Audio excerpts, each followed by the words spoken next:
Basics is a proud collaboration between Sony Malaysia, Z, and Lens Library. If you enjoyed watching all these videos about alpha cameras, I'm willing to bet you're gonna enjoy shooting with them even more. We most certainly enjoyed making these videos. In fact, since episode 1, this entire series was filmed only using alpha cameras along with some of our favorite FE lenses. That's why today's episode is all about putting your alpha camera to work by walking you through our process of making a YouTube video. Our main camera has been the FS3 and the A7S3 along with the A7C for some additional angles. It's no coincidence that these cameras are the weapon of choice of many online creators that quite simply make your job easier. A very large portion of YouTube videos are comprised of two elements, the talking head and B-roll. The talking head is what you're looking at right now. It's literally a shot of somebody's head talking to the camera. This would become the main structure for the video's narrative, and unless you're demonstrating something visually interesting to the camera, you will want to supplement the talking head with some B-roll. B-roll is simply referring to cutaway shots. We typically have them filmed separately from the talking head and edit them in during a relevant part of the speech. So imagine the talking head as the backbone of your edit, and you will have bits of B-roll pop in every now and then. Now, let's put what we learned in this series to use.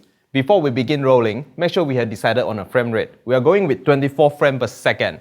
And also, what picture profile we will be shooting on. We have chosen a PP8, which is S-Log3 for maximum flexibility in post. You should remember this from the last episode, right?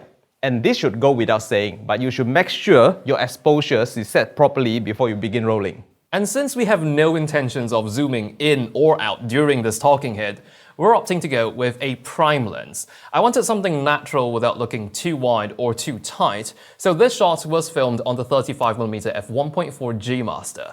Now, as good as the talking head looks, it can all be ruined by bad audio.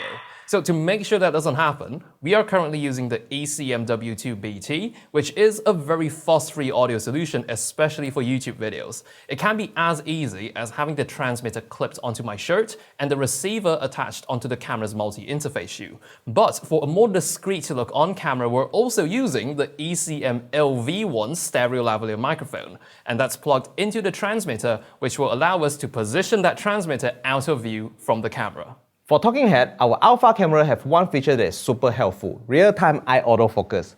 It will make sure your subject face is always sharp. Make sure it's enabled in the menu and set your autofocus area to wide. One is pick up Z face, it will stay in focus even he lean forward or back when talking. And when you move on to shoot your B-roll, that is when you can really experiment with camera movement. If you're doing something like a slider shot, here's an autofocus tip. Set your camera's touch operation mode to touch tracking. This lets you take advantage of your camera's real-time tracking capabilities. Simply tap on your subject on the screen and your autofocus will stay on your subject for the rest of the move. And if you ever found yourself shooting handheld, remember the alpha camera comes with steady shot built-in, also known as in-body image stabilization. Turn it on, making a huge difference for handheld shooting. It's extremely effective at eliminating jitter and allow you to be more daring with your handheld shot. Having any amount of movement will make your shots look that much more dynamic, since movement is the one thing that sets video apart from still images.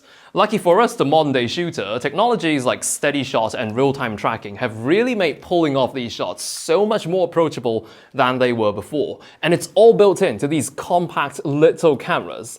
Now that you're all geared up with the basics of video making and have an incredibly capable camera in hand, maybe it's time to put that camera to work. We would love to see what you can make. Especially after this 5-episode crash course, I believe you will be a lot more confident the next time you press that record button on your camera.